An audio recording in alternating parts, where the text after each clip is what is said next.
Hello, and welcome to another episode of Refill Your Glass. Today, we're going to be talking about the medical world versus the natural world. So, what do you choose? Let me know in the comments and show notes what your experience is with this, because this is a topic that is very close to my heart, and I'm actually going to share a lot today. So, today's episode, we're going to discuss the number one addictive drug in the world. What is better, Western medicine versus natural medicine or natural health?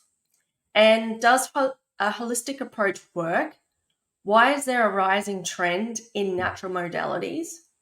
And like I said, I'm also going to share a lot about my personal experiences. So, welcome to Refill Your Glass, where every Monday you learn quick and simple ways to improve your mindset, health, well-being naturally, so you can replenish your mind and body. For those people who don't know me, my name is Amy Glass, and I am the founder of A Glass of Natural Health and Wellness, the community helping you break free and transform to create a happier, healthier, more abundant life that you deserve. Okay, so what is the number one addictive drug in the world? If you're a person that is on Netflix, you've probably seen all these new shows with the big pharmaceutical companies bringing out oxycodone drugs and those particular episodes. I think a lot of people didn't realize, unless they've been directly exposed to this particular drug, the devastating effects it has. So I work in law enforcement, so I'm exposed to obviously illicit drugs. But but the research has found, and I have colleagues that literally that's their job. They do all this research, and they've done a recent research paper on this. And the number one addictive drug in the world, you want to have a guess? Is painkillers, and a particular painkiller, which is oxycodone, or I think it's been rebranded as endone or anything like that. And that is the number one drug in the world that people are addicted to. It also kills more people than any illicit drug. That's scary. And the scary thing is that because it is a prescribed drug, it's supposed to help you, it's not reported. And the deaths aren't reported and all those sorts of things. But if you watch those shows, I think one's called Painkiller or something. To be honest, I couldn't watch them because I personally, no, I can't even talk about it because it just, I lost someone to this particular drug, and it's just, yeah. But even before that, I was very much against painkillers. Now, why am I against painkillers? You're probably asking. So I was born with a rare muscular dystrophy called Emery-Dreifuss. If you have Emery-Dreifuss, get in contact with me. It's that goddamn rare that I physically have not met a single other person with it. I've met through the lovely power of social media people with it, but I physically haven't met anyone with it.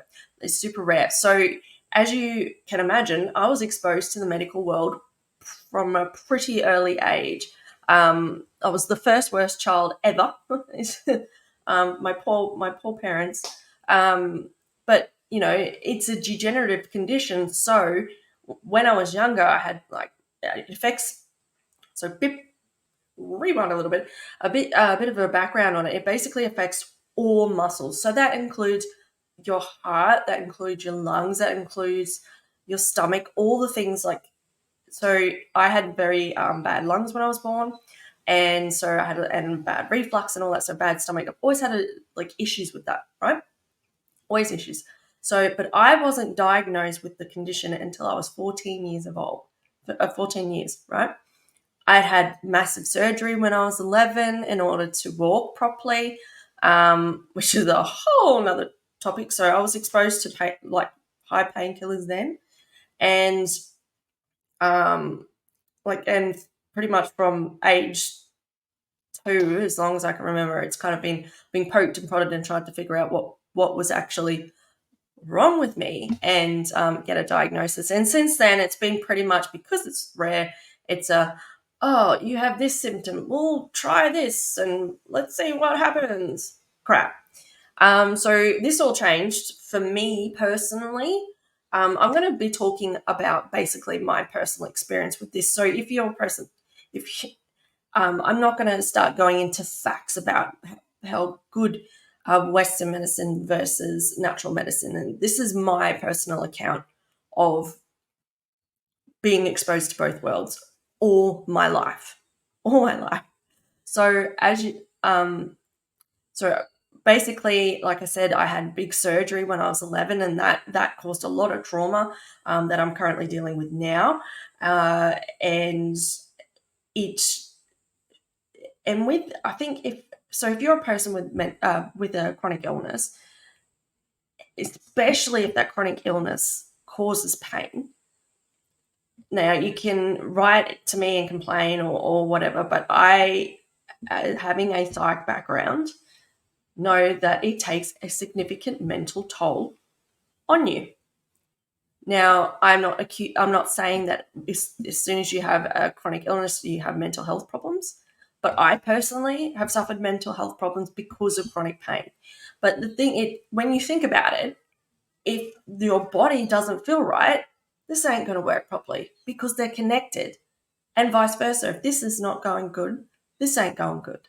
So when you've got both not going good, can you imagine like how shit things are? Like, yeah. So everything came to, so I was like, Western medicine, like I have a team of doctors, but blah, blah, blah. Like, yes, yes, constantly getting tested, all those things. Never thought about natural health. Never thought about natural health.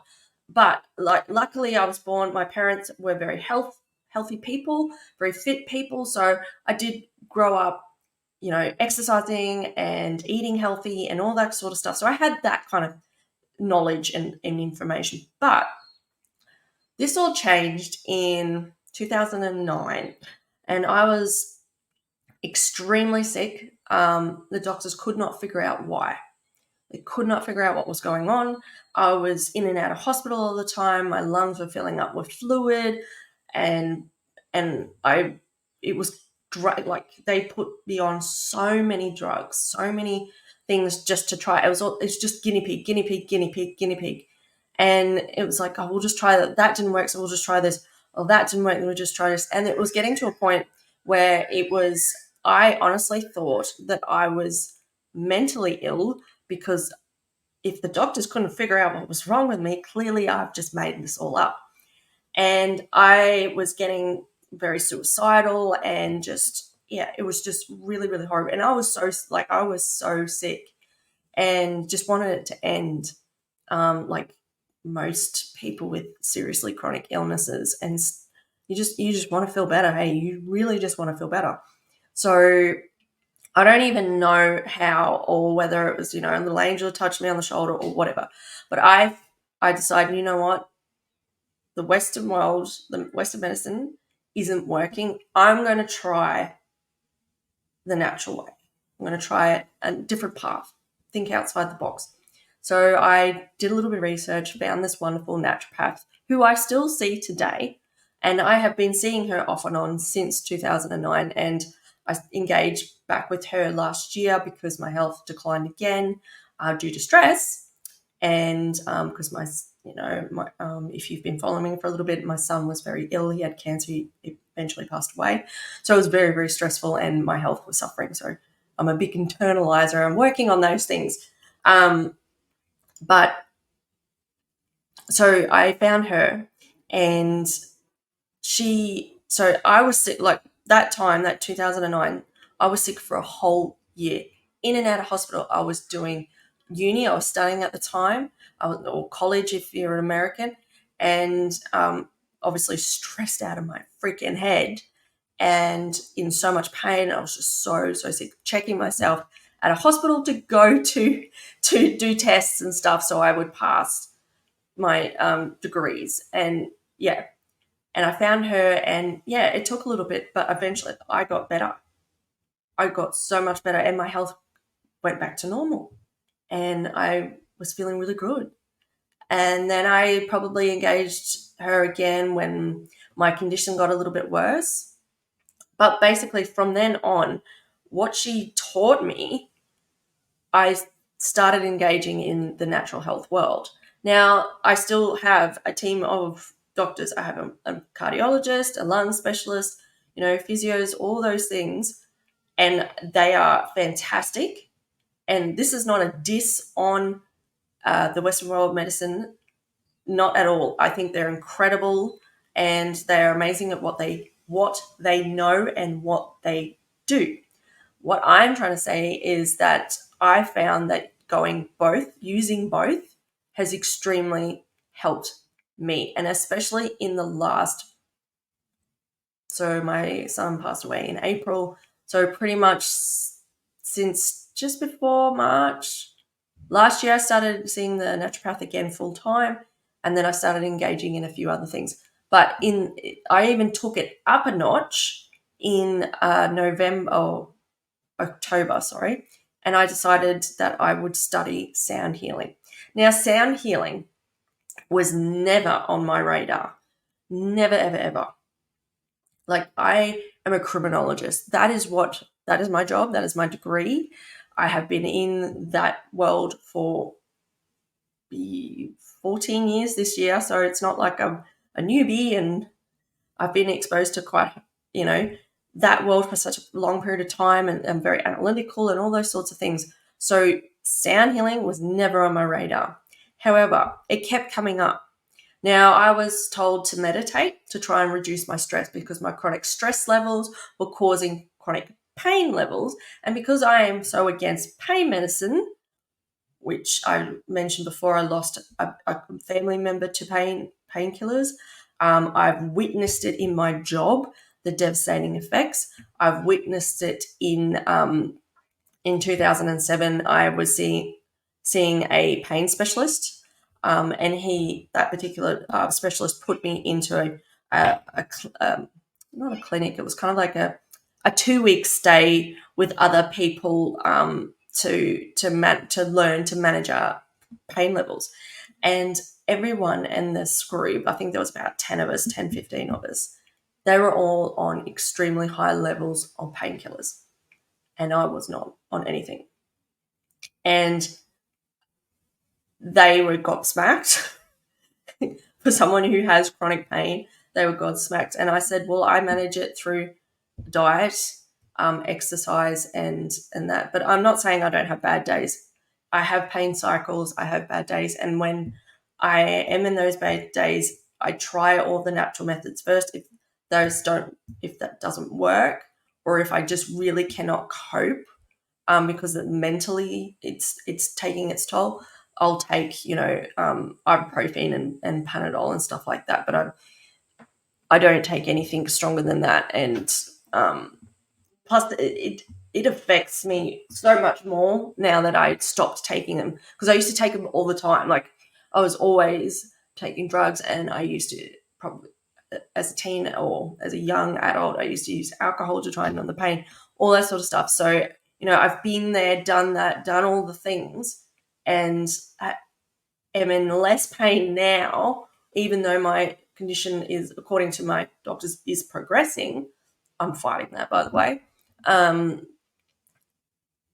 So my pain levels should be a lot higher, but I don't take anything. And like I said, I manage it through diet. So I'm on a anti-inflammatory diet. I manage it through exercise. I manage it through mental practices like meditation, hypnosis. I'm a mental wellness coach. So like I said, I've got a psych background. So I know how to work with people with mental health, especially if it's from a chronic illness. Like, I've walked in your shoes. I know exactly what's going on. And it's, it's okay to say, hey, I'm not okay.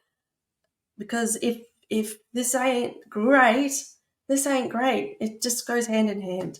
So I know we're kind of a little bit woo today, but this is it is a little bit hard for me to share, because I've kind of kept everything to myself for a very long time. I was severely bullied as a child, so sharing, like showing that I had a condition was, to me, was like, no, don't show anyone, don't show anyone. And I even got bullied as an adult as well because of it. Not anymore. And that's a whole nother topic. And if you want to know about that, reach out, let me know in the comments, and I will do another podcast or another episode about that. How I overcome all of that. But yeah, so I do the anti-inflammatory diet, which is absolutely incredible, especially if you have chronic pain, or if you just want to feel healthier, because it is clean eating. You don't eat gluten, you don't eat dairy, you don't eat corn, you don't eat peanuts, things that cause inflammation. And I have a lot of information about that. So if you are interested in that, let me know and I will get that information to you. But yeah, like I was saying, I was told to meditate to reduce my stress. So I started meditating and I'm like, yep, cool, this is good. And then started noticing that I was sleeping better, that I wasn't getting those pain cycles, or if I was getting those pain cycles, it was like a day or 2 days, not like a week. My pain levels dropped. I was a lot calmer. I was able to focus better. I was able to get through my day a lot better. I had more energy, all those amazing things from meditation. And this is literally from doing either 10 to 20 minutes a day. I'm not sitting there for hours, peeps. And I do guided meditations because my brain doesn't switch off. So if you're a person that can't switch off, then sound healing is definitely for you, because that is one of the reasons why it attracted to me, because I think actually saw it on a Facebook ad. So it's like, if you can't switch off, if you like meditating but you can't switch off, all those things, have you tried sound healing? Anyway, so did a little bit more research in it, and I'm like, yep, okay, I'm going to give this a go. If anything, it's going to help me. It's going to make me feel better, and it's also going to allow me to heal others. So I studied to become a sound healer. I became qualified. I absolutely freaking love it. I think it's an incredible modality, and it's one of the most searched modalities since COVID. So COVID, obviously, the world changed. We can't deny that fact. The world changed. And I don't know whether it was that some people felt like the medical world failed them, or whether they just decided, you know what, this was fucking scary.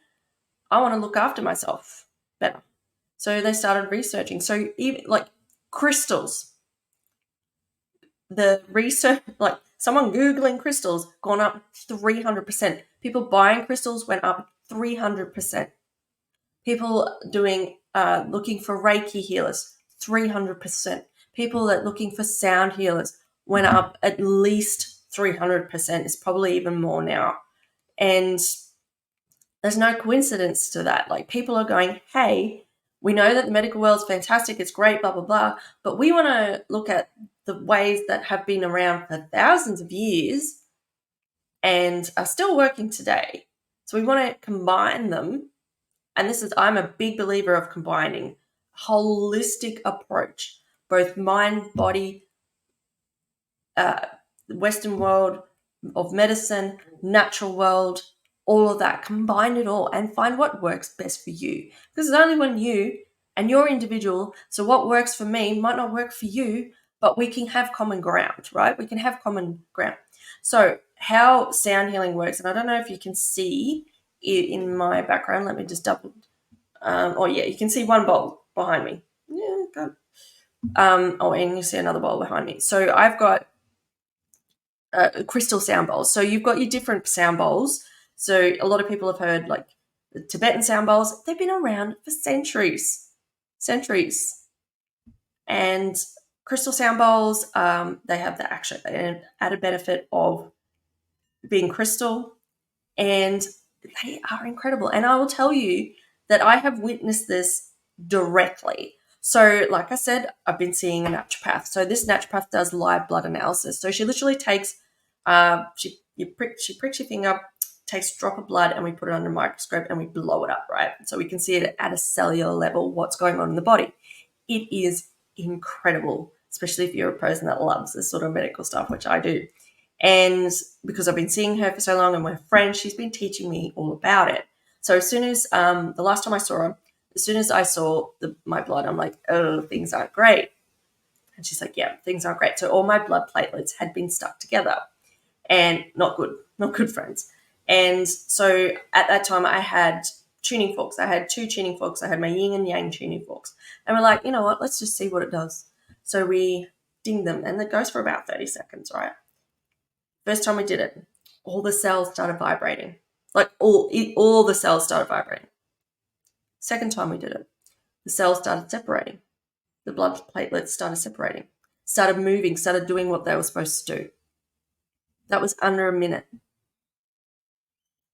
And we're both just gone, oh, it was very incredible.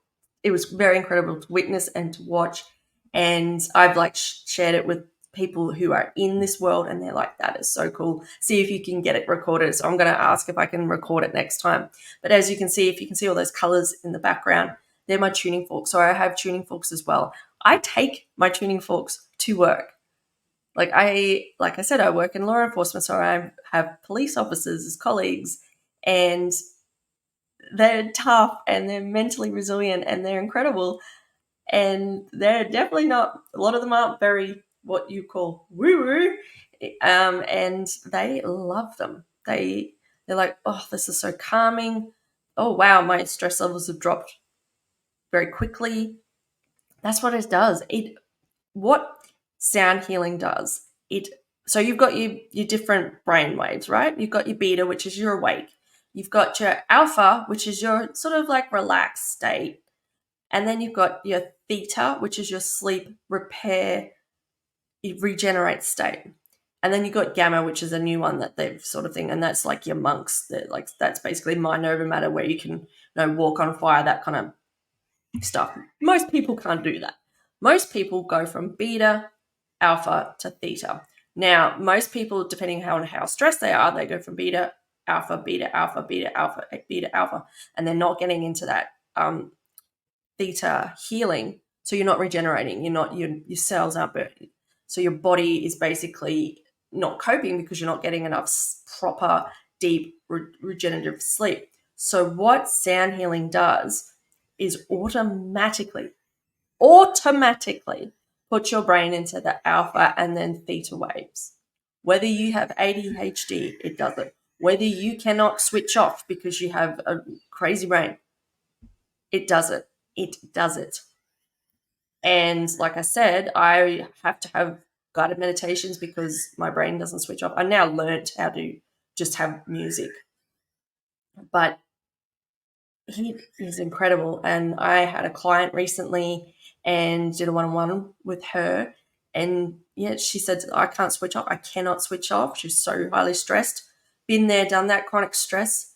Chronic stress destroys your body. It is a massive killer. It's a silent killer, basically, because it's causes of most autoimmunes, it's causes of most cancers, it's causes of most mental health. All stress causes so many health problems. And so we did it, and she said it took a little while. She wasn't going to lie. It took a little while to switch off, but she did. She switched off. And for even if it was 10 out of that 45-minute session, she felt rested. She felt recharged afterwards. She did feel a bit sleepy, but she was so relaxed. She said, I was so sleepy. I went home and I went to sleep, and I slept a full night's sleep. I didn't get up during the night like I normally do. I didn't wake up in the middle of the night thinking and all those sort of stuff. I actually had a really good night's sleep. And then the next day she felt better. She seemed to be happier. She seemed to be more positive. So that's after one session. Now, I'm not saying it's a miracle. It's not a miracle treatment. There is nothing out there that is a miracle treatment. But if you're a person that is suffering from like stress, if you're highly stressed, or if you're a person that has a chronic illness or anything like that, maybe I'm sharing my experience, like my experiences to make you think, hey, you are worth it, and to think outside the box. Because, like I said, doctors are amazing, nurses, all those people are amazing, but they are amazing at what they've learnt. They know this, and there's this going on, right? So if you're a person that was like me, just constantly frustrated, not knowing, like the doctors didn't know, so you were just like this guinea pig and you just got sick of it, then look into natural modalities. And the good thing about natural modalities is they don't harm you. So it's different from being a guinea pig with drugs because they have side effects. Natural modalities tend to not have any side effects, and especially sound healing, it doesn't. The side effects that it probably will have, if you're a person that has a bit of trauma or stored emotions, it will bring them to the surface. You'll process them, and guess what? You'll feel better. You'll feel better afterwards. So, yeah, I am in both worlds. I appreciate both worlds. Like I said, I have an incredible team of doctors and people that help one side, and I have an incredible team of people in the natural world, and together I am living a much happier, healthier life because I chose to look holistically and think outside the box and do things that, and if something doesn't work, I don't just go, sit there, and I'm a person that takes action. And I get it. When you're in those dark places, it's really hard to crawl yourself out. So if you need help from someone who's been there, done that, reach out, and I will at least give you some resources, advice on where to start. And I can share my personal experiences even more about my struggles with mental health. I'm more than happy to share that because I'm not afraid to hide anymore. I wear mental health, surviving mental health, as a badge of honor. Like, I'm a recovering self-hater. I don't hide that anymore. I don't hide my condition anymore. I don't hide anything anymore because, one, fucking sick of hiding, and two, it in doing so and trying to hide everything, quash all my emotions, all these sorts of things, I lost who I was. So I'm trying to build myself back and figure out who the frick I am. And it's a crazy roller coaster of a journey, but it is better. And I can tell you, since working on this stuff, like really working on this stuff, like doing the gratitude journaling, doing the mental health things, doing the naturopathic stuff, doing all what the doctors tell me, like the exercises and all those things, I have never felt healthier, happier, and just, yeah. So that's what I encourage. So that is all I'm going to share for today because I've been rambling a little bit. So thank you so much for joining me today. Let me know in your comments what you thought about this training. If you want more of this kind of stuff, if you want me to share a little bit more, let me know what you want to know. I'm an open book. I'll tell you anything. If you have any particular questions, let me know in the comments, and subscribe for more trainings like this and to improve your mindset, health, and wellness naturally. And until next Monday, remember to refill your glass and get your thirst back for life. Bye.